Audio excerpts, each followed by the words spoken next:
you can be leaning over somebody's shoulder, like watching what they're doing, and now you've got two people doing the same job basically. And one thing which I've had to learn, and actually this came through having children, believe it or not, this lesson, was patience. Like watching children learn, and I know adults are very different, but watching children learn, you have to learn a whole other level of patience, and also like curiosity to understand, like, I wonder why they're thinking about it like that way. And then you have that moment of like, right, now I get it. So you give people the space to the freedom to be able to roam, and you give them a brief, but don't micromanage them. They can do some really amazing creative things, and you can actually learn a heck of a lot from it. Are you finding fulfillment in your career or business? If not, this is probably the episode for you, whether that's because of a growth or revenue issue, or just because you're stuck, you're burnt out, you're not doing the thing that you love to do. We'll be talking about that topic today. I'm joined by my guest, Robin Waite. He's the founder of Fearless Business. He's a regular speaker at various business events. He's the best-selling author of several books, including his latest, which is called Take Your Shot, apparently also his most popular. Robin has 2 decades of experience in various companies, and he puts that experience to work. He helps clients, he helps business owners, possibly like you, to reach goals, create more time, and increase revenue. Today we'll be talking about things such as business planning, the role of education, mindset, leadership, the perils of micromanaging, and many more besides. It's all very relevant to a business owner, equally relevant to a leader, manager, or aspiring entrepreneur as well. And it's just a genuinely enjoyable chat as well. So I hope you find that as much as I do. You're definitely going to learn something. I certainly did. I'll be putting it into practice in my own business as well. So thank you, Robin, before we start. And without further ado, let's welcome him to the show.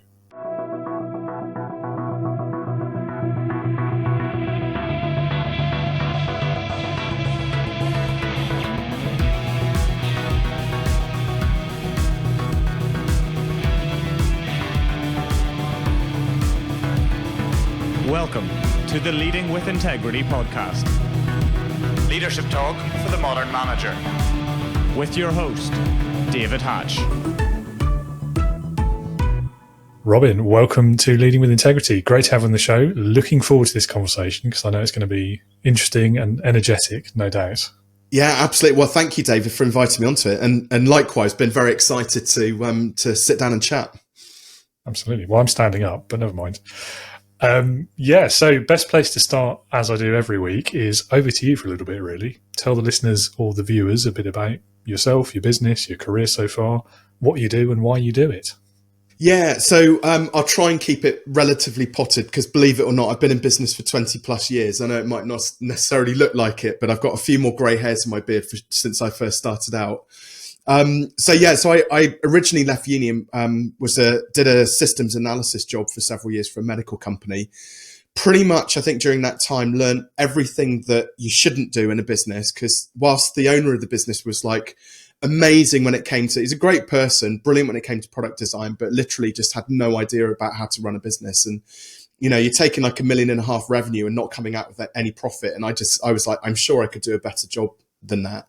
So I started my first business, which was a marketing agency way back in 2004, ran that very successfully for 12 years, and then got to around about 2016 and I was between daughters. So my youngest daughter was about to be born. We had 2 planned cesareans. And about 3 weeks before that due date, I had a bit of a mental breakdown and ended up leaving the agency. I just realized in a moment that I was incredibly unfulfilled. You know, it was successful. We were doing about £250,000 revenue. I had a small team of 3 or 4 people. We had about 180 clients. But ultimately what it came down to was I just, almost got to a point where it wasn't just like the Sunday night dread. It was the Monday night, the Tuesday night, the Wednesday night, and the Thursday night dread, of having to go into the office and be responsible for all of these people, basically. When really all I wanted to do is just desperate to spend a bit more time with my family. So I closed the agency down originally, and then somebody heard that I was shutting it, came in and made me a sort of modest offer for the client base and a bit of intellectual property I created. That gave me a bit of time just to spend with the family, rethink my direction in my career, started networking and was telling people about this journey I'd been on with my agency and that I'd sold it. And then people started offering me, free coffee and cake to come and pick my brains about, so they could learn how to start and scale and potentially sell a business. So I did some informal mentoring for a few months and then gradually sort of made this transition into business coaching, which is obviously what I do now. And at the moment, we work primarily with small grassroots one-person businesses, typically coaches, consultants and freelancers, because that's been a majority of my sort of background and career over the last 20 years. And then my sort of real sweet spot is around pricing and money mindset, which I think is something we might end up digging into a bit today. And sort of around that, then I love my cycling and my surfing, sort of trying to be a bit outdoorsy and spending time with my family. I have a couple of side hustle businesses, which I've grown over the last few years as well, alongside my main business, because as a business coach, you've got to practice what you preach as well and teach other people. So we've launched a second business now, which has already hit 6 figures, which is sort of really exciting. And it's been very organic. So, and it's quite nice because it's quite different to my coaching practice. So it's great that I'm able to apply my knowledge to a different business. So lots of spinning plates then. Yeah. Well, one or two. I mean, the good thing is with that side project, there's a guy which I hired about 7 or 8 months ago, Tate, and he's just absolutely brilliant. I was able to kind of give him the blueprint for the business, and he runs it on a day-to-day basis. So it means that I can focus on sort of the coaching practice and my clients within that, and doing things like this, obviously, to promote it. It's quite good. The other business, it was designed intentionally to be sort of a very boring, systemized business that somebody else could just run with very little input from myself. Nice. Yeah. And so, I mean, 2016, so you did the Great Resignation before it was cool, I guess. Yeah, that's it. Yeah. Well, I kind of handed the resignation letter into myself, really, being my own boss. So, but yeah, it was a weird experience, actually. It's a bit of a backstory. So I was out on a Sunday morning with my cycling buddies, and I went down this categorized climb at 52.5 miles an hour. And then at the bottom of the hill, all of a sudden I just broke down in floods of tears. And when, the guys are like, "You all right, Rob?" Seems like, and I was like, "It's fine. Just go and get the coffee and cake at the cafe. I'll come and meet you there." There's a theme here, by the way, David, you'll see. Get your coffee and cake kind of buys you a lot of my time. So I kind of just took a few moments to contemplate and figure out kind of what was going on there. And I realized it wasn't just like an immediate thing. I woke up one morning and then all of a sudden I was like really unhappy. It's a bit like sleep debt. Unhappiness debt, I think, builds in the same way. It was a gradual process over about 12 or 18 months. And then it culminated. It transpired. I had a bout of depression, so got diagnosed. But obviously I just needed this big sort of transition in my career because, agency life is an interesting one. I don't know how much you know about it, but typically it's like, and you've got 180 clients. They're basically having 180 bosses all asking for stuff at the same time. Lots of, pull a lot of all-nighters to kind of get projects over the line so you don't miss deadlines. We had a very young team as well, so they're quite green. So they were a big draw on my life, on sort of my time. And it just makes you reevaluate kind of what it is that you want to get out of life. Yeah, I mean, I mentioned the Great Resignation jokingly, but actually, I mean, there's a lot of parallels in that story and the sort of stories you hear from people who were part of that, who left their jobs during the pandemic for whatever reason. But this idea of like lacking that fulfillment, not really enjoying it, the Sunday night angst, like for me, it was headaches. And again, for me, it was also way before COVID or the Great Resignation as well. But yeah, that's another story that everyone's heard before. And it's yeah, I mean, and then something else that we talked about, we spent a month talking about burnout last year, for example. And again, there's some common themes emerging there about all these different demands on your time and not having enough to do things that you actually enjoy, things that you want to do, like spending time with your family, for example, or doing a business that you're actually enjoying as well. So yeah, I mean, it's good. In a way, it's good. In another way, it's a bit sad, I suppose, to hear it from that other perspective and that different kind of organisation. There's a statistic actually, which I read recently where I think it was around about 40% of people are unhappy in their current job. Imagine that. And that's not just, careers in corporate. This is also business owners as well. Imagine that 40% of people, that's tens of millions of people waking up every day just feeling miserable because of where they've ended up. And I just think that's really sad. I was fortunate that being self-employed, you kind of have just a touch more freedom to be able to choose to do what you want to do. And I think sometimes when you're in a job and you have to collect that paycheck at the end of the month and your family needs you to bring in the money to pay the mortgage or put food on the table for your kids, I feel there is a certain element of kind of being trapped within that as well. But I don't think corporates really help themselves that much. So I'm very fortunate. I can see both sides of the coin. My wife's a lawyer and she works for one of the top 10 law firms in the UK. I won't name them because it would be very unprofessional. Don't want to get her in trouble. No. However, it always boggles me, right? So they have this big well-being thing within her organization. And there's thousands of employees in this business, of course. And every now and then, periodically, it's about once every 6 months or something, they do a well-being day. But lawyers are very much, they have time recording targets to meet, billable hours and things like that. So they get a day for well-being, but then they have to claw back their 6.5 hours that they weren't billing for on their well-being day. And it's like, how is that good for somebody's well-being? It's like, if you're going to force them to have a well-being day, at least take the time off their target for that month. So I don't think corporates really do themselves many favors in that respect. That reminds me of one of the most convincing criticisms I've seen of this unlimited annual leave policy that's been fairly fashionable, I think, of late. It's the same thing in practice, isn't it? Because, you could take as much time off as you like and we encourage you to do it. However, you've still got to meet all of these targets. And realistically, if you take more than 20 days a year, you're never going to do that. Therefore, nobody actually uses it. And I've seen a couple of statistics being quoted that actually, in the majority of cases where they have that policy, people end up taking less leave than they would if they just had, say, a standard, 24, 25 days a year. And that was interesting and also quite sad as well. Which I guess, is there a bit of reverse psychology going on there? Maybe maybe we're being really kind and generous to you, and so you kind of feel guilted into over delivering as an employee. I don't know. I bet there's probably some psychology behind it.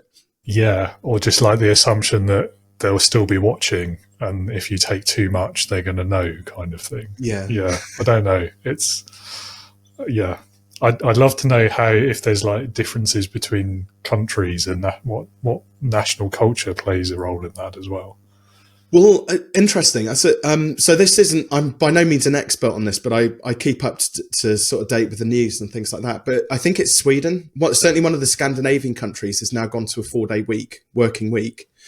And condensed hours has been shown to be quite effective, especially for sort of young parents, which, let's face it, that's mostly women, especially in sort of admin related jobs like, lawyers and things like that.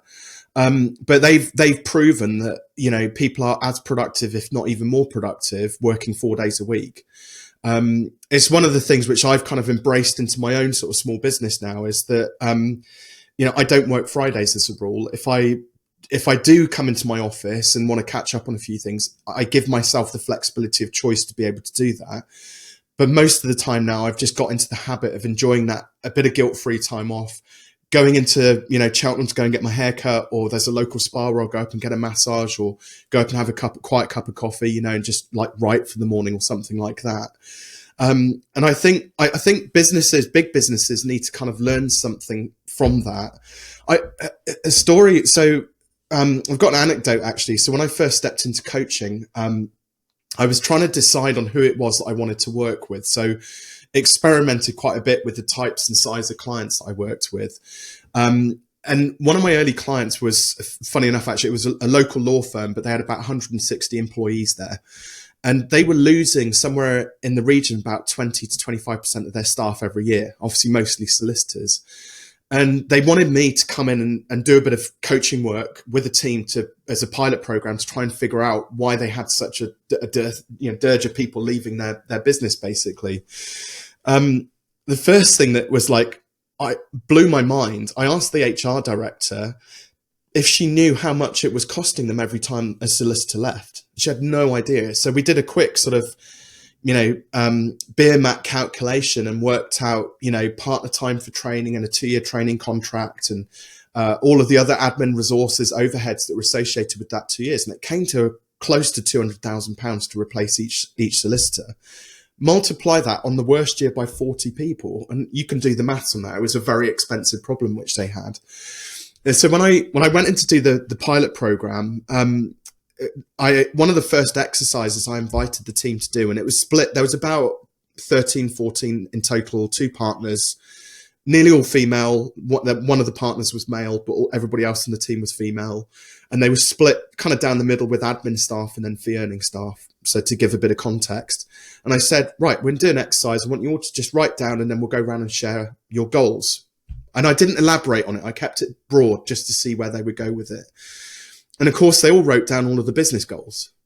So I said, okay, great. So we're all aware mostly of what the business goals are. I get that in KPIs and your time recording, understand, makes sense. What about your personal goals? Why don't you write those down and then share them with me? 4 of them couldn't even, 3 of them broke down in tears, and one was so stuck, she couldn't even speak. She couldn't even read out her personal goals. And so there was a break coming up. So I got the opportunity to go around and just speak to each of them. And one of them, she'd been at this firm for 20 plus years, 23 years or something like that, and she said, thank you, Robin, for asking me that, because nobody has ever asked us what our personal goals are in this business. I was like, in 23 years? She's like, yeah, they don't care. It transpired the person who was basically just shut down in that session. I spoke to the partners about her. I didn't actually get to speak to her directly, but it transpired that she had broken up with her boyfriend. She, as a result of that, in the whole situation, smashed up her car, had to move back in with her parents, obviously had to take out a loan now to go and get her. So she just massively was underperforming, but it was down to this just like circumstances in her life, which you got to, it's hard when those personal things impact a business. I get it, right? And businesses have objectives and they can't have underperformers in there. But she'd gone from being one of their highest performers, and then with this catastrophe of stuff going on, like ended up being one of the lowest performers. And and again, I won't name them because again, it wouldn't be fair, but they shared that apparently they've been invited to manage her out of the business because of all of this. And I said, well, now you've told me that you can't do that because that's basically illegal. And we need to put together a plan, because I bet she's just one that we found. I bet out of the 160 employees, there's like a dozen of her or 20 of her with all of this stuff going on. Like, what are you actually doing to support these people?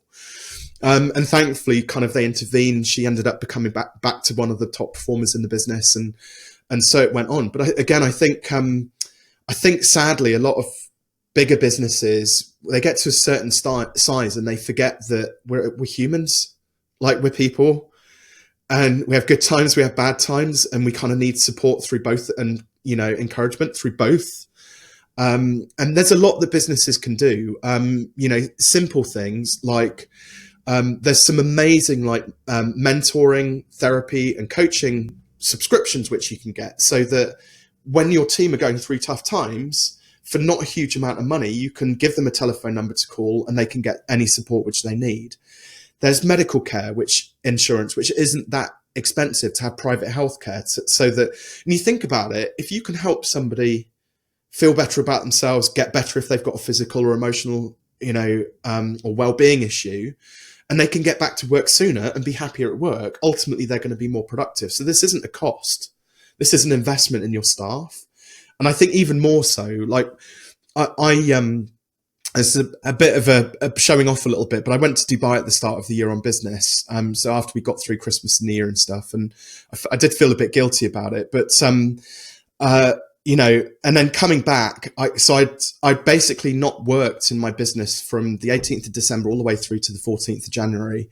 And I flew back in on Tuesday morning, straight into work in my little studio here in the Cotswolds. Got to Friday and I was due to be meeting a friend of mine for coffee that morning, and it didn't happen for one reason or another. And I was like crawling up the walls, and I realized my wife's like, what on earth is wrong with you, Rob? Like I was like, I haven't seen anybody since Tuesday. like physically. I've done lots of calls, but sitting down and actually seeing somebody in 3D. And even then, it's just a little reminder of like, actually, your well-being is so important. And if you're isolated, especially working from home, it can have a massive negative impact. Yeah, you're not wrong. Even as a business owner, I've chosen this life. It's not like I'm an employee same. Forced, have it forced on them. Yeah. I mean, I've always been fairly self-reliant and kind of comfortable in my own company. But even I, like working alone, I mean, my other half is here. She works from home 3 days out of the week. But even then, 2 days out of the week. I do have moments where I'm just like, I haven't seen anyone for a while. I should probably go and do that. Yeah. So going back to your other story that you shared there, I mean, thank you, because I mean, first of all, I massively agree with every point of view you've expressed there. And to me, this is what modern leadership is about, and it's that difference that it makes versus not.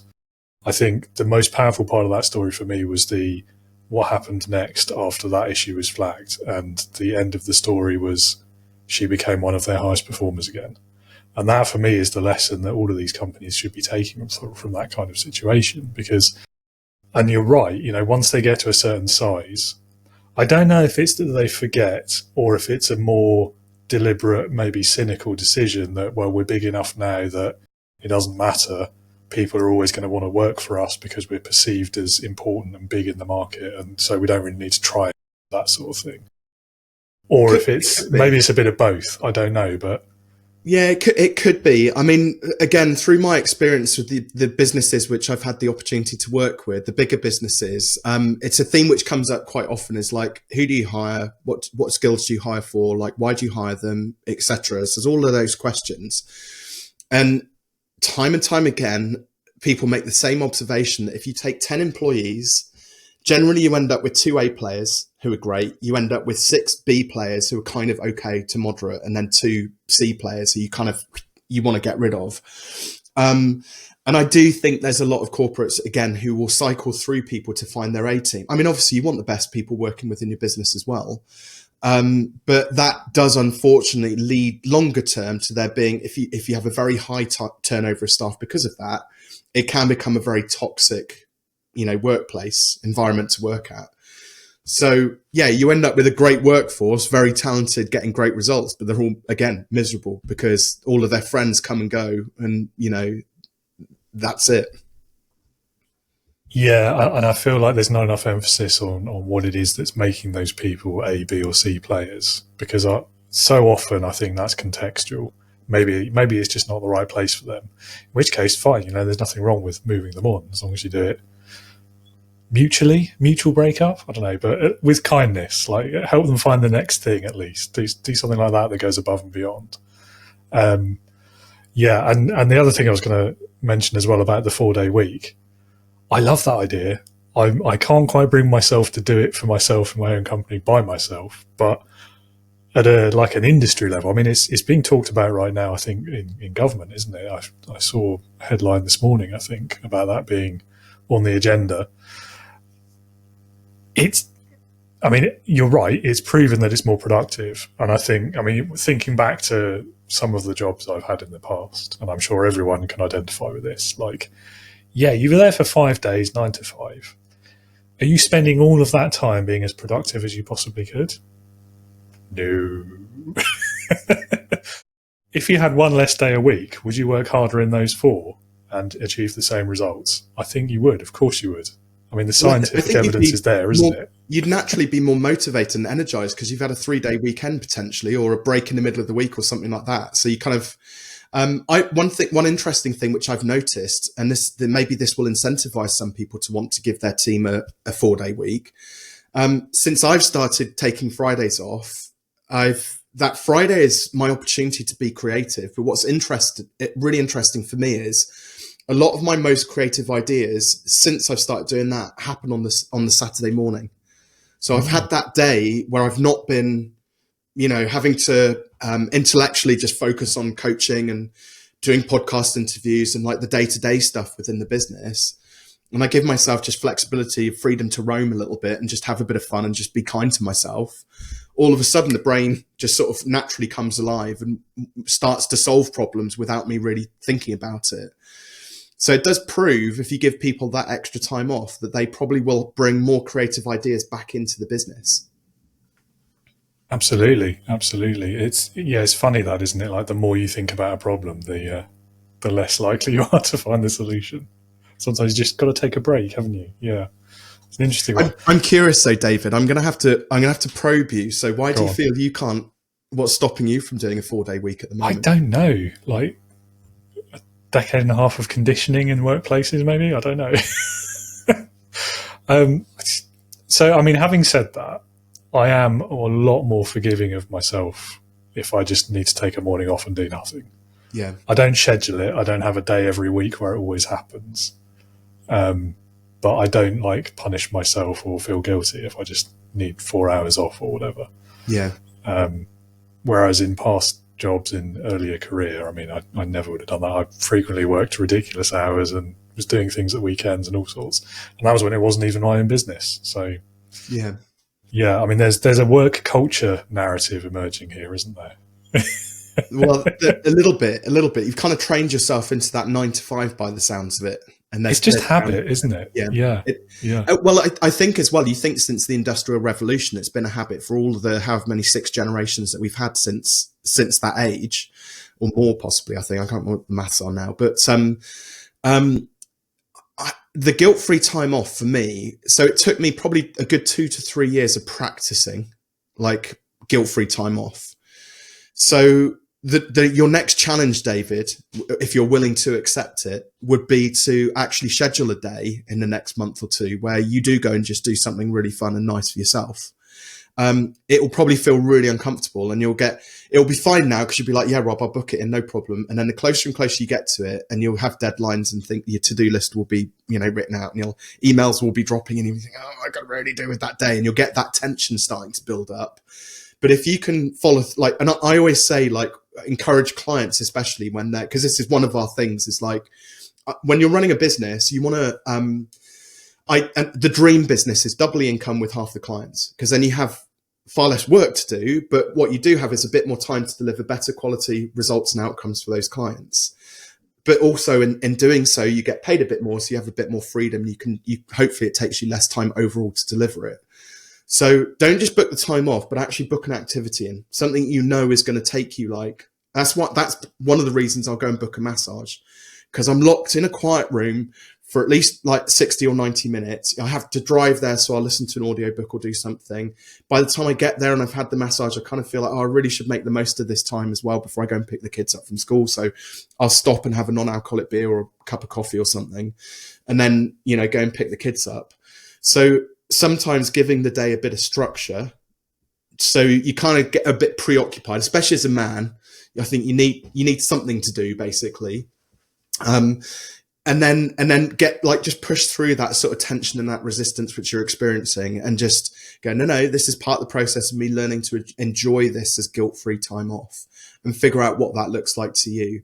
But for me, it was 3 years worth of practicing this before I got to a point where I'm like, no, it's not work-life balance. It's just about balance, and everything should integrate. I know it's not always practically possible, especially with people maybe who are listening who've got families and things like that. That's a whole different challenge. But if you can integrate everything just that little bit better, it does make life a bit more bearable. Yeah, I would agree with that. And I think, so I nearly never work at a weekend now, for example. So, I'm making progress. And the weird thing is, I've been doing this on my own now for over 5 years, which is longer than I was in my last job. And yet that habit, it's a weird one. It is weird. I'm fascinated by that sort of the human nature aspect of it as well. It's just because it's been you think about your education, the education system is designed to drum this into you from the age of 5 or 4 in some cases. You're going to school 9 until 3:15 every single day. You do junior school to go and get a place at secondary school, maybe at a grammar school or something like that. You join secondary school and now you're working towards your SATs, GCSEs, A-levels. And what do they say after A-levels? You should go to university, because if you go to university, you'll get a good job. You know, get your maths and English A-levels or GCSEs, you get a good job. Now, I know that's not guaranteed in this day and age, and it's bloody expensive, let's be fair. You know, I was quite fortunate. I literally this year, I'm 43 and I've just finished paying off my student loan, believe it or not, right? And part of that is down to how I pay myself as a company director, because you can kind of skirt around the edges of, like, you know, the whatever the threshold is now for having to pay that back. But even still, it's been this liability which has been hanging over my head for the last 20 plus years. It's such a relief to know that I think there's like £300 or £400 left on there, which once my end of year's done, it will balance itself out. I'll make the final payment and I'm done. But I think about, would I have ended up in the same place if I hadn't have done that degree? Don't know. It's a sliding doors moment. If I'd spent that 4 years running a business, I did a couple of side hustles whilst I was at uni, but if I'd gone all in on a business and I was 4 years ahead of where I am now, and seeing this compounding effect that's happened over the last few years in my businesses, I'm like, well, I could have been, is there a chance I could have been up here instead? I mean, you never know. You kind of, there's some guesses there, but I would much rather have come out of university debt free, maybe with a bit of extra cash, so I could give myself a leg up, rather than walking out of it, which with, at the time, I think it was about 18 or 20,000 pounds worth of debt. You know, I think the education system is sending us on a bit of a merry dance, and entrepreneurship, like, has to be an option for people these days. Yeah, I would agree with that. I mean, I've got pretty strong views about the education system in this country, and that whole, exactly, it's the hamster wheel, isn't it? It's exactly what you've described. Yeah, the what ifs are interesting as well. Like, so my first job, well, my first proper job, like I did temping and things during uni, but in the interview, like they asked a lot of questions about my degree. It was clearly important that I had it, even though it was completely irrelevant to the job, and I never used anything I'd learned in the process of gaining that degree in my actual career. And yet there was a very clear sense and a signal, I think, that if I didn't have the degree, I wouldn't have even been interviewed. Yeah. And I have an issue with that as well, because that shouldn't be a criteria when it's irrelevant. Like, this was for an admin job in an office in an aerospace consultancy firm. My degree was politics and international studies. Like, it's hard to think of something further apart. Maybe if I'd done an art subject, perhaps that would have been even further. But why was that a criteria? Yeah. Why did it matter? And, you know, and the argument I hear is, well, it's not about what the degree is. It's about they teach you how to think about things and about problem solving and critical thought and research and all of that. And it's like, isn't that what you do when you've got a job? Yeah, but also I feel like that's quite a thin pretext, because I didn't use any of those skills.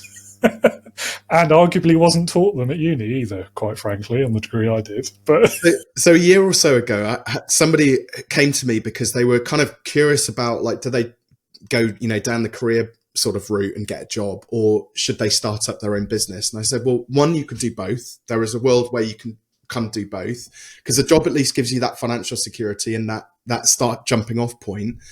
You know, and a business you can build up gradually. It doesn't have to be, I think a lot of people, when they start a business up, they want to kind of go all in, and it has to make them, you know, 100, 200,000 pounds a year. And it has to like, oh, got a job. I couldn't possibly go and do that because it'll become a big distraction from, you know, me running my business and stuff. But if you start a business up and you're not too proud to accept a £10 note off somebody to do a small job, you know, cutting somebody's lawn or cleaning their windows or doing, you know, any of those sorts of things just to get started and learn a bit about business. But this person had decided that they actually were of the mindset of they wanted to go into a job, get a career, because they could learn about business there in a bigger business and then apply some of that if they wanted to later on. And for that particular job, there was two routes. It was go and get a university degree in order to get that job, or there was an apprenticeship option. And once they got over themselves that, you know, even as a 19-year-old, an apprenticeship isn't like, it's not like you're a teenager going onto a building site, you know, carrying like mortar for a brickie or something like that. Not that there's anything wrong with that at all either as a career. But I said to him, go and ask them if they would do a 3-month internship over the summer, because you can afford it. You're still at home with your parents. I said, tell them you'll do it for free and see if they'll give you a job off the back of that. And he's like, really? That's a thing? And I said, well, no, who made these rules that you have to have certain routes, pathways that you have to follow? So he did exactly that, proved his worth, got offered a 28k salary as a 19-year-old in this job, where he was getting paid more than people who'd got 4 years doing a degree coming in as graduates, because he showed them what he could do. And he was prepared to, again, give value up front. And, they did pay him a small amount, to cover his sort of travel and expenses and things like that, because I think they probably felt a bit bad. But the fact that he had that opportunity to prove himself. And I think, again, I remember with my agency, we always used to take apprentices into our agency. So 16 to 19 years old, we had about 7 apprentices come through. And they were brilliant because they were just they were like sponges, eager to learn. We did web design and branding, so they were like desperate to learn coding and geeks. And we used to have like game nights and stuff like that. It was great fun, outside of work and whatnot. And, I'm so proud of the fact that we were able to help these youngsters kind of develop into, a couple of them have got amazing careers now. One runs his own web design business, and he's been doing that for the last sort of 17 years now. Another one ended up going across to, I think it was Ecclesiastical or one of the big insurance companies outside Cheltenham. He's now heading up their programming department, their development department. He started in our little office in Stroud House in Stroud, in the basement, and he's worked himself up to this kind of lead developer role now, which is just incredible. I feel really proud of those sorts of things. And I think had we kind of looked at their CVs and looked at their qualifications and things like that, probably all 7 of those people we would have binned, because on paper there wasn't much there. But we were like, no, come in and chat. Here's a task, try it out, see how you go. There's no rights or wrongs here. Just want to see what your ethic is towards work. And, but there was one of them though, which I remember very fondly. It was a lovely guy, very entertaining in the office. And then one day, and this is a lesson, I think, for anybody who's starting out in business, you do also have to have a little bit of respect for your employer. He said he was going on a lad's holiday basically to Holland, and we're like, oh yeah, okay, come on, just be sensible, won't you? And then of course he doesn't show up on the Monday, and we're like, oh. Eventually I managed to get hold of his dad, and his dad's like, oh yeah, he's just feeling a bit sick, this, that, and the other. I'm like, come on, he's got to have enough responsibility that I wouldn't have minded if he'd booked Monday and Tuesday off as well, but he said he was going to be here, and he's not, and clearly he's obviously overdone it over the weekend. So I think it works on both sides. You can be, as an employer, I think you can be very much more flexible and give people opportunities. But I think also as an employee, you do have that responsibility to play the game as well. I'm sure it was food poisoning. Yeah. I think that's the excuse he used. But it's probably We've all been there. Cookies that he ate or something like that. I don't know.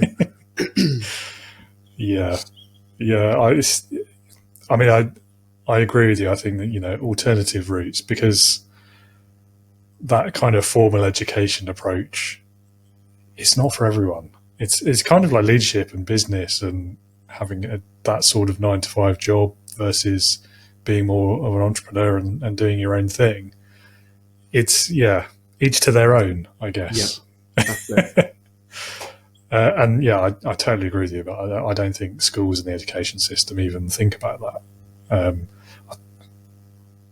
The closest we had was that young enterprise scheme. I don't know if you did that at your school, but even that, it was fun, but it was extra. So it was after school. It wasn't during lessons. I think we had to pay for it, and only 6 people in the year got the chance to do it. I say that. I think we were the only 6 who wanted to do it, but. Which maybe says more about our school than it does about anything else. But even just the basics of the 4 pillars around health, wealth, relationships and happiness. The schools they have a responsibility, I feel, to at least start those conversations off. And I think it's easy. I think it is also easy to kind of point the finger at the education system and say, well, they should be teaching kids about mortgages and credit cards and investments and, various things like that. However, what if employers also took on that responsibility? Because they've got people within their organization that may be struggling with things like debt or gambling or drinking or challenges behind the scenes with their responsibilities. Kind of goes back to what we were talking about before.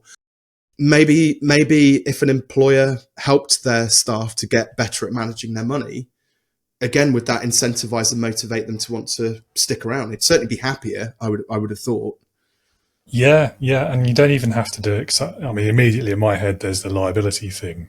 People are going to be worried about that, but you don't have to do it directly. So you mentioned about like coaching subscriptions or health insurance. I'm sure there are equivalent services for all of these other things as well. So just pay for that for them instead. Well, there's money coaches out there, so get some and hire a few money coaches to come in and deliver some sessions. Lunch and learns. Because that you get, if that helps somebody to close the gap or get out of debt, and then all of a sudden they're happier. So again, Absolutely. It can only be a positive for the business, can't it? Absolutely, and it's probably cheaper than the pay rise you don't want to give them, and it's definitely cheaper than the 200% or more of their salary that will cost you if they leave. So. Yeah, it feels like a no-brainer, but again, we're back to why aren't the big companies doing this? Some of them are, I think. I think they are. I think they're getting a bit more savvy and a bit more holistic with their approach now. But yeah, we need more of them to do it. Yeah, absolutely. It should be the norm, not the exception. Absolutely.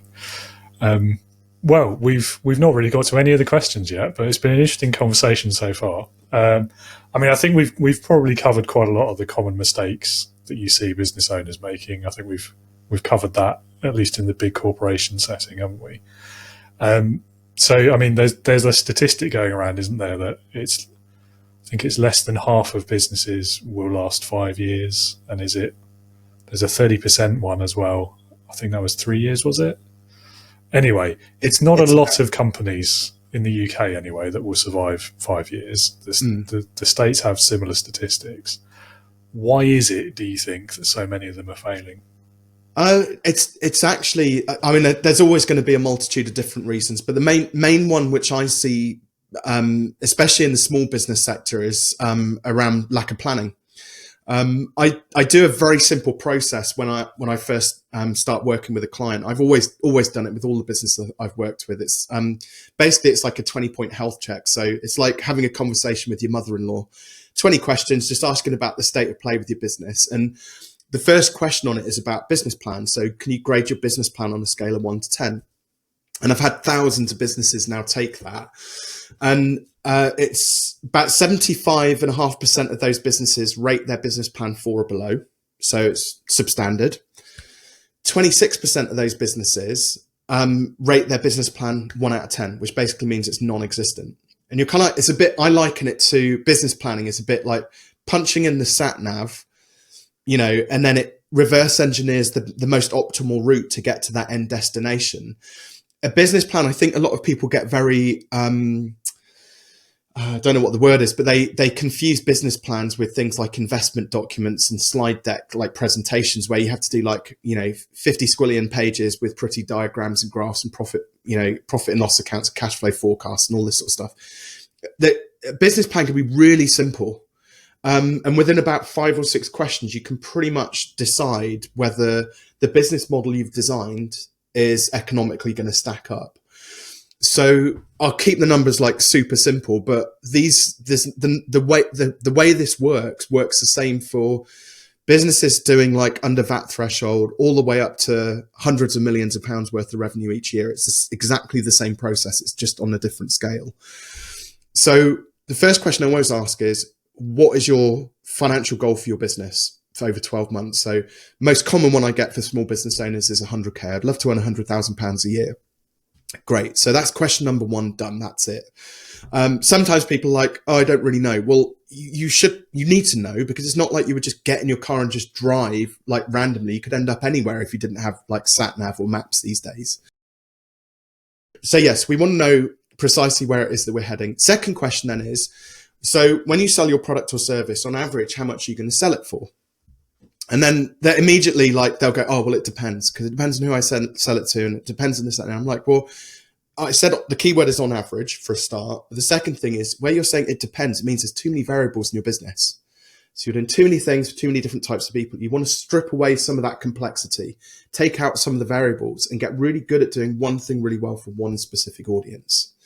So, and then at that point I go, okay, right. So that makes sense. So we're thinking about charging £1,000, say, for our product or our service. And then all we do, so we're only 3 questions in at this point, and this is our 4th question, is we take the big number and divide it by the little number. 100k divided by £1,000, that gives us our units of capacity that we've got to supply is 100. And this is normally, I've done this in front of rooms full of people, just these 4 basic questions in the way that I've explained it here.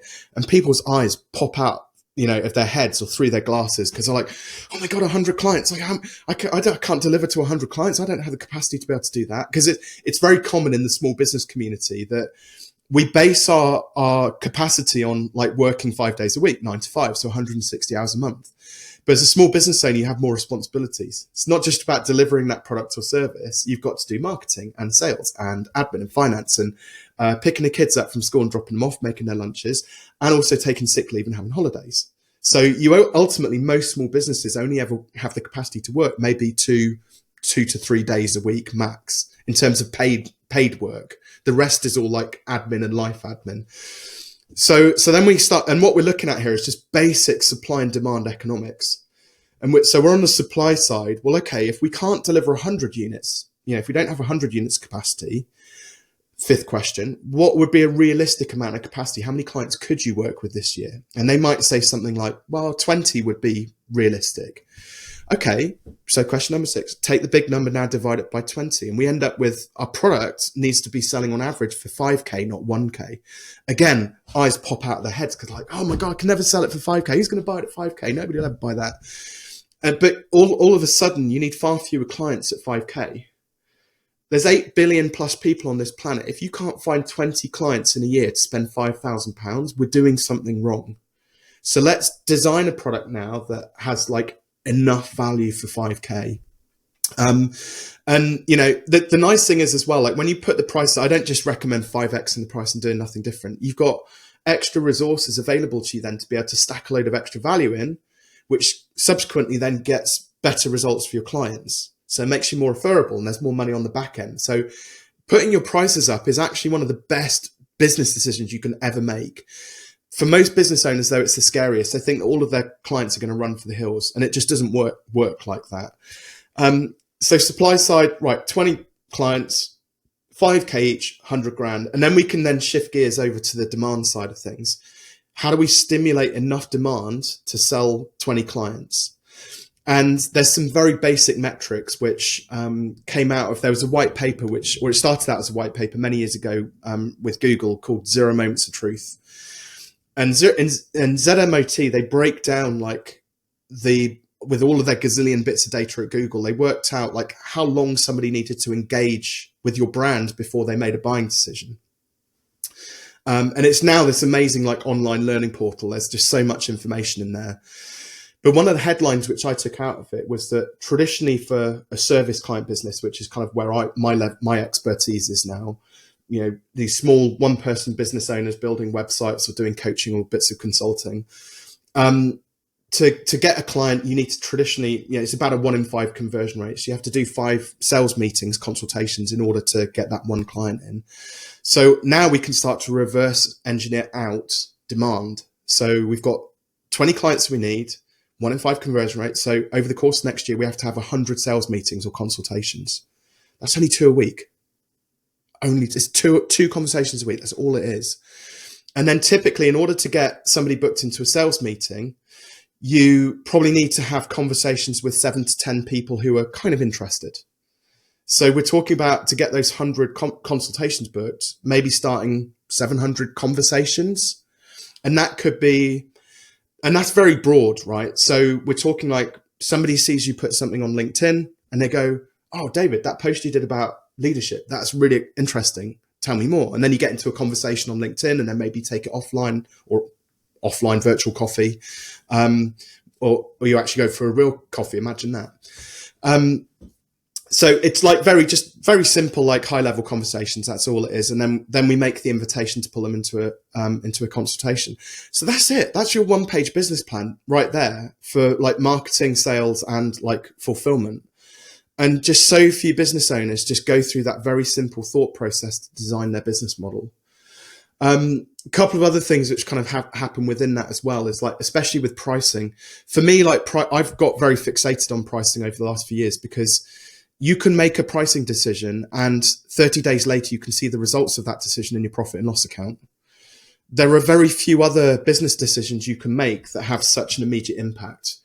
Cost savings traditionally have about a 2 to 3 month lag time before, so if you're restructuring the workforce or, I don't know, maybe changing the production line, for example, or other efficiencies, it takes a while for those to bed in and then for you to actually see the benefits of it. But if you raise your prices and you do that today, you'll see an immediate impact on your top line and potentially bottom line as well. But the reason most people don't do it is because there are dumb rules. And I don't know who made these rules up, right? And here's an example. Who made up this dumb rule? You can only put your prices up, David, once a year, and maybe on January the 1st, and maybe by 5 or 10% if you're feeling really brave. Who made up that dumb rule, right? You can test prices a dozen times a year if you want to. You can sell something for £1,000 yesterday and £2,500 tomorrow if there's product market fit for the same product. And you can test that and see whether it works or not. And but the challenge is a lot of people when they're picking their prices, I get it where it's a more heavily commoditized product, like a tin of baked beans or something like that. And people are making those those sorts of rational decisions there. But for anybody listening who is in a service-based business, you have full flexibility to be able to test your pricing, to a point. Like the common mistake here is that people go and look at all their competitors.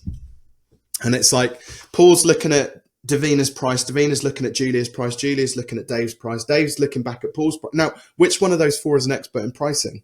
And guarantee none of them are, right? I am. David's got a better idea of pricing now, but they're all looking at each other. How do you know that they're not all losing money and you're about to copy a flawed business model? So we look at our competitors with a view to learning and understanding and seeing what they're doing, but we can't make the mistake is assuming they actually know what they're doing.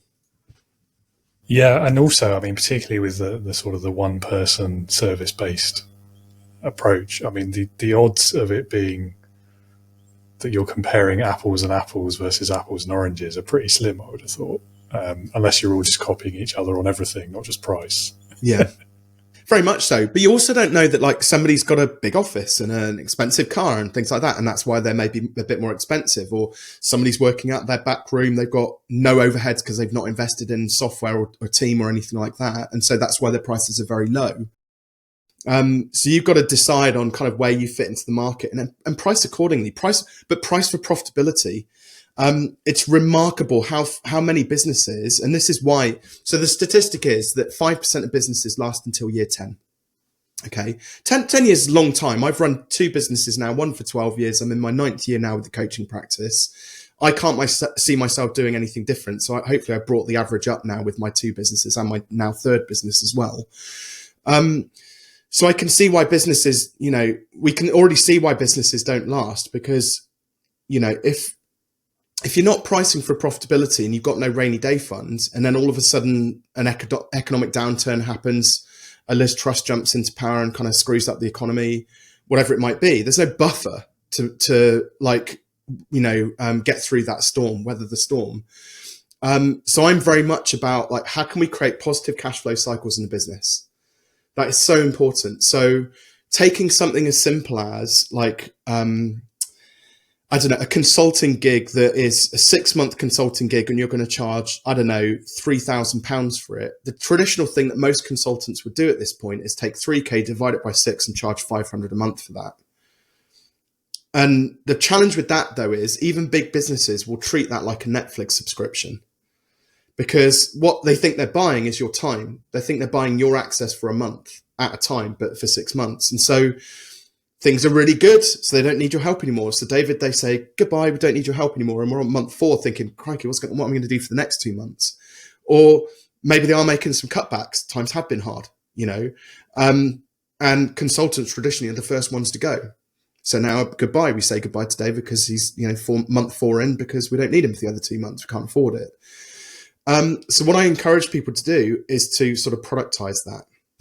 So if you wanted to anchor somebody into, say, £500 a month as like a retainer after that, what I normally recommend people do is you go, right, well, let's take 5 out of those 6 months at 500. So that's 2.5K. But what we'll actually do in month 1 is charge £1,500. So overall, the package then becomes 4K, not 3K, right? So the client is buying a 6-month piece of consulting work, and you have to clearly define what the outcome is going to be from that piece of work. You front load the cash with the £1,500 up front, and then the 5 installments at 500. And you obviously contract them into that. So they're paying 4K. It's just your vendor financing it to make it easier for them. So at month 4, if they decide to leave, well, actually you've collected your 3K already. But they should pay the other 2 because it's in the contract, right? So, but what we've created is this positive cash flow cycle, because we've got the £1,500 up front. It gives you extra resources to be able to, do that first piece of work for the client, do the plan and prep for it, and get everything ready, hire in other people if you need to, and various other things like that. Whereas, again, a lot of small business owners tend to be swayed by corporates like to do 60 and 90 and 120-day terms because it works in their favor, because they're creating positive cash flow for themselves, because they get to collect all this cash and wait 3 months before they then pay their suppliers.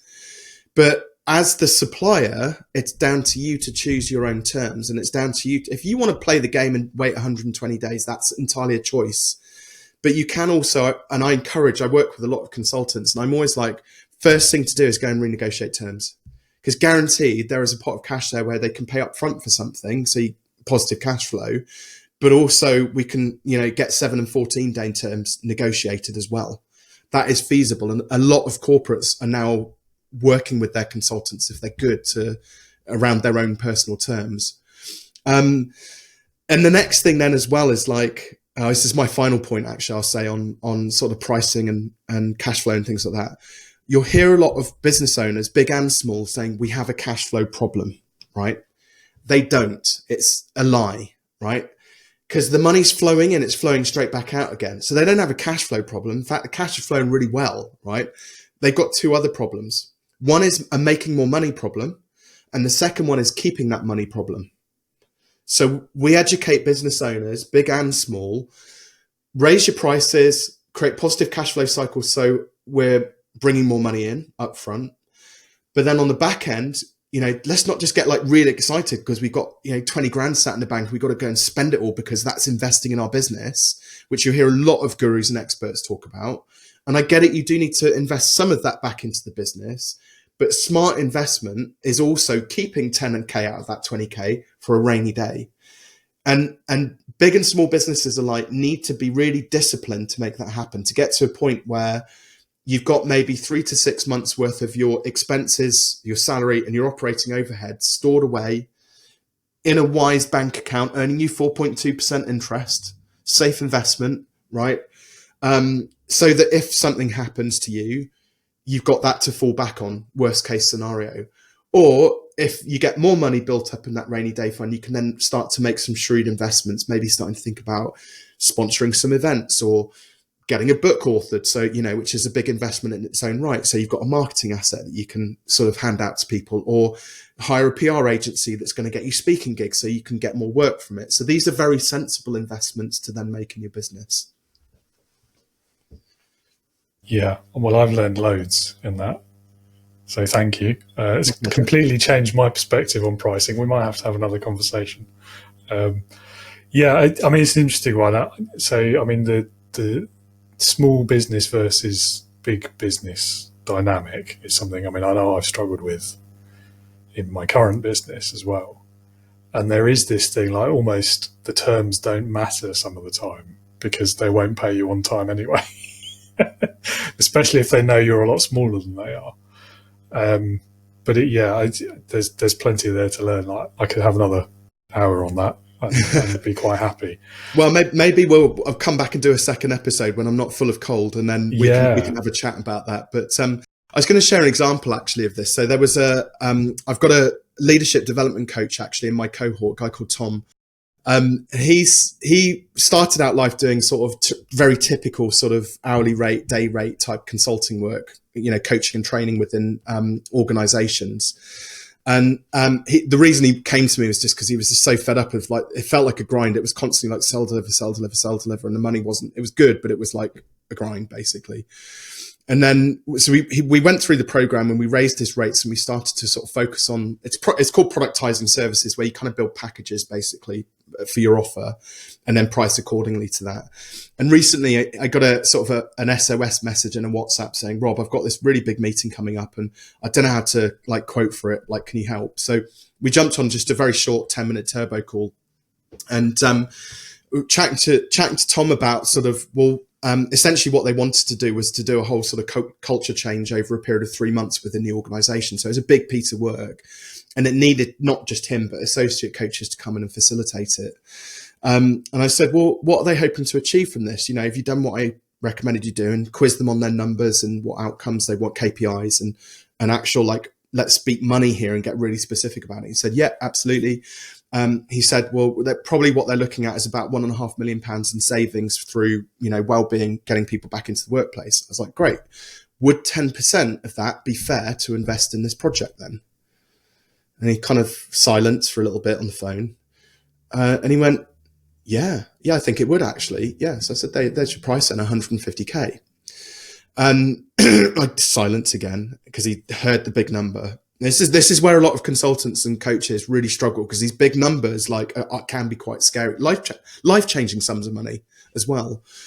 And so he did. He went and negotiated with them, and they agreed on 110K, which was still huge in terms of what his projects have been at, for 3 months' work, and a majority of that paid in full in advance because they wanted Tom to do it, and so he was able to negotiate his terms. If you're a consultant on a beauty parade with 5 other consultants, you're playing their game. You're a pawn in their game of chess.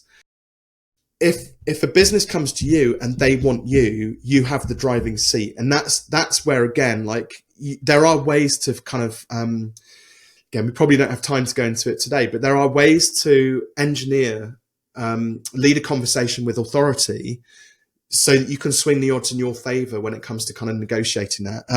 In actual fact, there's a fantastic book I'd recommend. It's called Never Split the Difference by an author called Chris Voss. And he was an FBI hostage negotiator. And some of the examples he uses in there, he gives some really practical examples for business owners to be able to negotiate, not just doing deals, corporate deals, but also managers working with their team and vice versa, people looking to get a leg up the corporate ladder and various things like that as well. How to actually go about, career progression the right way, as opposed to kind of, there's a bit of this kind of millennial Gen Z, entitlement, I think, going around at the moment. Well, I've been here for 2 years, therefore I should get it. But one of the things he puts in there is like, preempt it. Like, the art of negotiation is to be one step ahead. So a year before you anticipate you might be up for a promotion, go to your manager and say, what 3 things do you need me to do over the next 12 months to swing the odds in my favor to get that promotion? Do it. Go back 12 months later. Hey, look what I've done. Tick, tick, tick. I've done these 3 things. Can we talk about that, that promotion now? Yeah, I quite like that. I'm not sure about the millennial and Gen Z entitlement bit, but I'm an old millennial, you see, so I always side with them. I'm 1981, so I don't know how that. I think I'm just on the crossover of millennials. Yeah, you're on the border. Yeah. Definitely. Yeah. No, I mean, I like that idea as well. I wish I'd had that advice when I was going for promotions in my career. But it's also the same thing with selling into corporate as a consultant, because you can, for the first thing I would do if I walked into, we used to do this in my old agency days, with bigger businesses when we were sort of building websites and doing marketing for them and things like that. First question I would ask, I didn't care whether I was on a beauty parade or presenting for final pitch, but the first question I'd ask is, what's your procurement process? Who do I need to speak to in procurement to get on the supplier list? Yeah. And you get a few surprised looks, but I was like, this is part of the game. There's no point in you saying yes, and then I have to go through the rigmarole of me getting on the supplier list.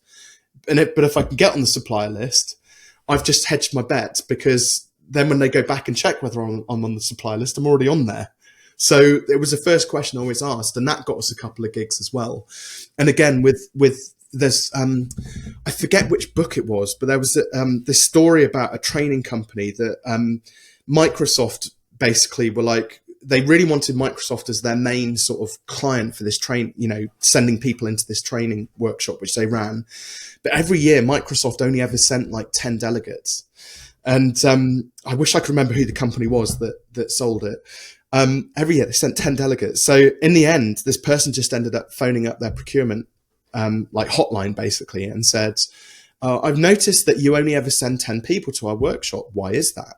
And the person goes through and hits buttons tapping, and they log into their system, and they say, well, the computer says we're only allowed to send 10 delegates. So the guy says, well, can you make that 1,000? And the person says, done. And then the next one comes along, and they've got like 560 people on it from Microsoft, right? Nice. So sometimes there is this thing around there's business is a bit of a game. You can have a bit of fun with it, and you could, if you put your mind to it, like if there's stuff you want to get out of it, figure it out, like super sleuth it, like reverse engineer the route to kind of get what you want out of a business. Especially selling into corporates, because they'll have systems and processes that can all be, for want of a better word, I can't think of a better word, but like humanly engineered, hacked, basically. Yeah, I'm going to go and phone Microsoft after this, I think. Yeah. There's some great lessons there already for any aspiring business owners or current ones who might be in the audience. So thank you for sharing all of those.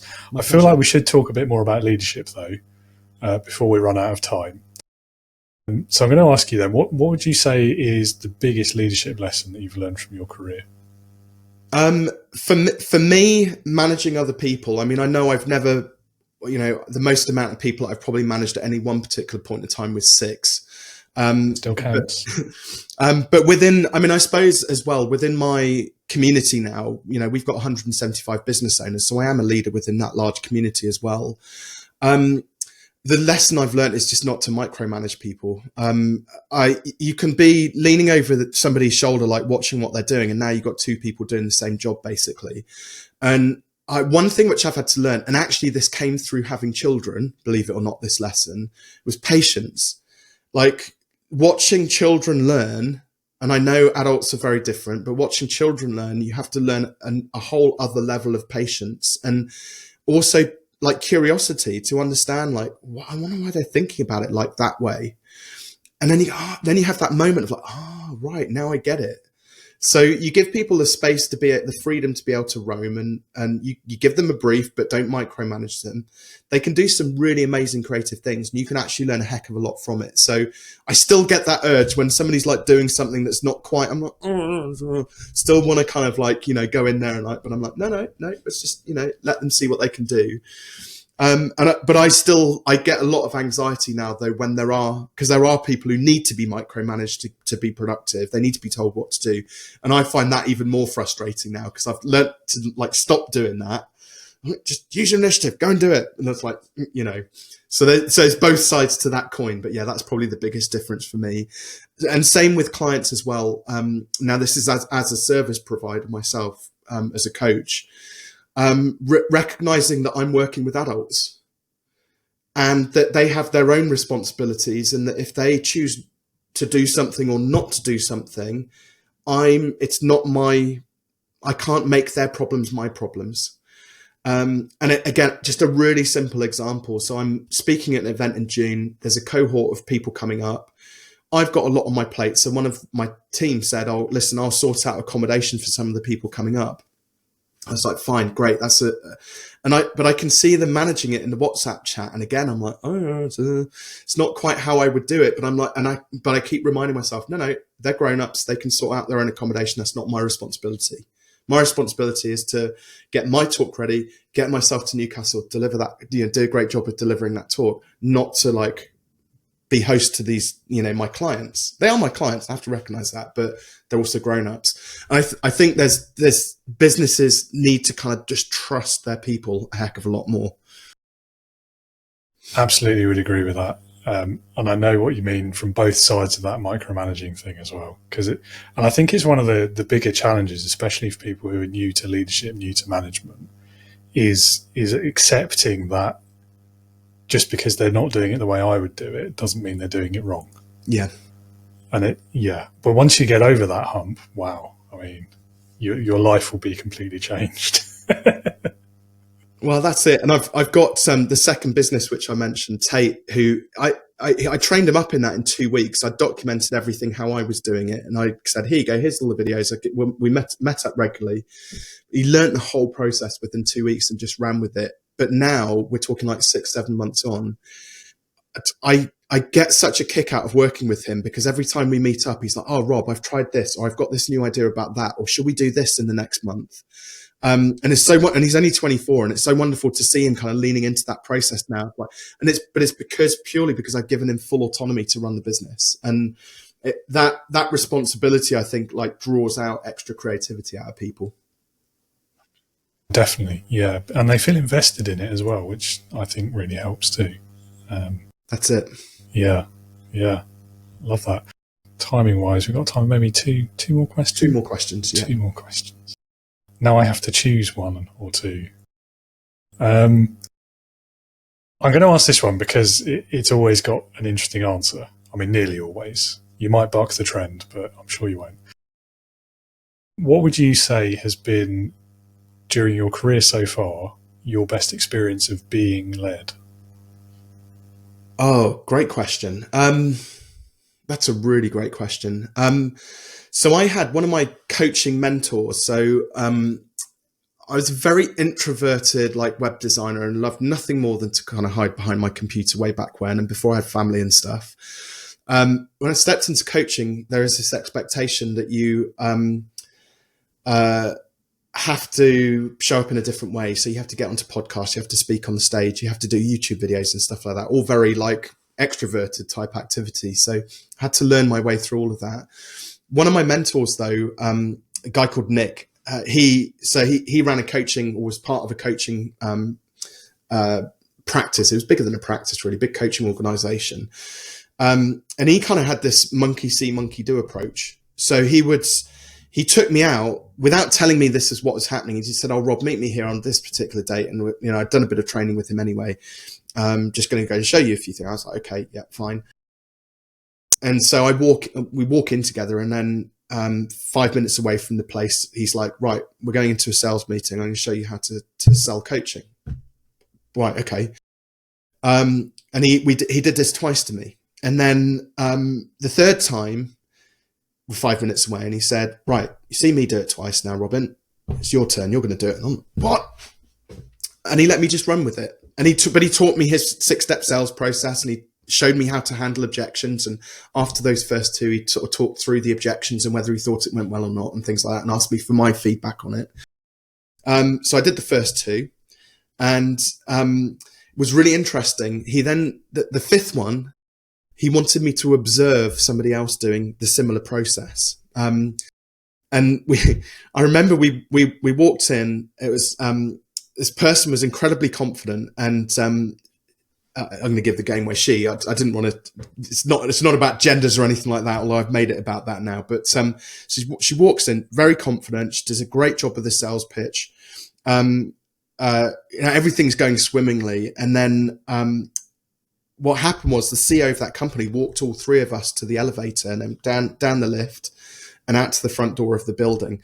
But in the lift on the way, and I'd just been quietly observing. I hadn't had to say anything throughout the whole thing. And lift's going down, and he says to the woman who'd been leading the sales meeting, "God, it went well, didn't it? Like, what plans have you got for the weekend?" And everybody's like really buoyant. It's a Friday, and she said, "I'm going to go and get a bottle of bubbly and go out with the girls and get absolutely smashed." And we get out of the lift and say our goodbyes and stuff like that. And Nick turns around to me and he says, "What was your assessment of the situation?" I said, "Well, Nick, I think we've possibly lost that deal." And he's like, "I think you might be right, Robin. Why was that?" And I said, "Well, hate to say it, but what she said in the lift coming down, like the last thing that a company wants to know is that their money's going to be spent on like bottles of champagne, people getting drunk. It just didn't seem really, and he's like, yep, bang on. Sure enough, the Monday comes around, get an email from them saying, sorry, it's a no-go. We're not going to go ahead. Felt that you were unprofessional, basically. But so in answer to your question, there was, again, it was like free reign just to be able to go out and learn it, do it, see it out in the wild. And then I got to lead my own ones. But Nick was just very trusting of me to get, these clients weren't, one of the deals that I watched Nick close was like a £9 million coaching contract. 9 million. And he's putting me in the room with similar sorts of caliber people to sell coaching for his business. So there's a huge amount of trust, I think, that was involved there. Absolutely. But then I think as a leader, you've got to give trust to get trust, I think. I mean, the champagne story is an interesting one as well. Like, it's one of those things where I wish that sort of thing wasn't relevant, because who really cares what you do with your own time when you're not there, as long as you're delivering. And that professionalism word as well, I find that so distasteful. Yeah. But then the reality is that is how a lot of companies think. And so if you're in front of one of those companies, you probably don't want to do things like that. Yeah, it's so a time and a place. It's simple again, but she's just a bit young, naive, probably didn't think about it at the time, but yeah. I mean, again, we've all done it. We've all made that mistake. And it's, I don't know. It's still one of those things where I understand why it is a thing, but I wish it wasn't. Yeah. Anyway, okay, well, I'm losing track of time again. I've got time for one more question, I hope, because there's one that I haven't asked yet that everyone has to answer. It's not optional, sorry. Okay. So that one is leadership heroes. Leadership heroes. So if you had to pick one person, and it could be anyone you like, they could be alive or dead, past or present, real or fictitious, but it has to be someone who, in your opinion, perfectly embodies leadership. So who would that person be for you, and why? Great question. So it's a guy called John who coaches my eldest daughter swimming, and he is just... I'm going to get quite a bit emotional, actually, because obviously when you have kids who swim and do sports and stuff, there's quite a lot of emotion kind of involved in the process. But John is like, he is like so dedicated to those kids, and it's not about the results and things like that. Fortunate Poppy's made it up to county championships, and she's even qualified for regionals in a couple of events as well. But John's whole ethos is around like making sure they have fun, that the club has this community spirit. On some of the training sessions, they have music blaring out of a speaker, which some of the girls in the senior squad bought for him as like a gift at the end of the season. He makes it so inclusive, not just for the kids, but for the parents, for the new kids coming through into the junior development side of the squad as well. I just think he and it's all done. There are times when he is a bit harder on the children as well, because they do need that discipline, but it's just so incredibly balanced the way that he's like the head coach. He manages like 120 kids across the club. So he's got a lot of responsibility, but everything that I've seen of him, it's just so measured, so balanced, and like very nurturing. Very inspired by John. Great story. Bonus points because, of course, no one else has picked him before as well. So there you go. Done. Yeah. Yeah, I mean, you hear the horror stories, don't you, about kids' sports in particular, about like how they take all the fun out of it, becomes super serious, and like stress and burnout before they're even teenagers, and it's just horrible. Yeah. So it's nice to hear the opposite story for a change. Yeah, no, it's all about friendships and fun at the swimming club. It's great. Yeah, which it should be when you're a kid, because that's the whole point of life at that age, in my opinion. Yeah. Well, Robin, thank you so much for your time today. I've got a half a question left for you, which is if anyone wants to learn more about you, what you do, perhaps work with you, get a copy of the book even, where can they go? What's the address? What are the links? Yeah, absolutely. So I've got some signed copies of Take Your Shot, my book, which are ready and need homes. So if anybody would like a copy of those, then head on over to fearless.biz/TYS for Take Your Shot. And like I take great pride in signing those and sending them out to people. And then also, if you've enjoyed the content, I've got I'm in the process of putting out weekly videos on my YouTube channel as well, talking around some of these topics around productization and sales and marketing, pricing and things like that too. So that if you just jump onto, well, hopefully we'll share the links somewhere. But if you just search for Robin Waite on YouTube with an E on the end of Waite, you should be able to find me as well. Perfect. Yes, the links will be in the show notes down below, so everyone can find them easily. Well, that's it. That's more than we've got time for. So yeah, thanks again so much for being so generous with your time as well. Oh, my pleasure, David. Thank you. Well, I know I've said it already, but I'm going to say it again. Thank you, Robin, for your time today, for sharing those stories, those insights into business, leadership, and more. Listener or viewer, if you're with us on YouTube or Spotify today, I do encourage you, as I do every week, click on that link in the show notes, get a free copy of that book. It may just push you over that latest obstacle. You may find it helpful. And if you're looking for support on your leadership journey, do pay a visit to my website as well. It's www.leadingwithintegrity.co.uk. Come and join us at the Integrity Leaders community. Get access to that kind of supportive environment that many leaders are missing out on, as well as a whole wealth of leadership resources and tools, and even a couple of courses on there now as well. All of that and more at the website. Hit that big green button when you get there. It'll take you to the sign up page. Choose whichever of the 3 membership tiers most suits you. And if you have any questions, my LinkedIn profile is also in the show notes, so drop me a DM if you like. Or that sign up page also has a link direct to my calendar, so you can just book a phone call if you prefer. That's all I've got time for today. Thank you again for being with us today. I hope you'll be back next week. And until then, get to work on that business plan. And as always, be a leader, not a boss.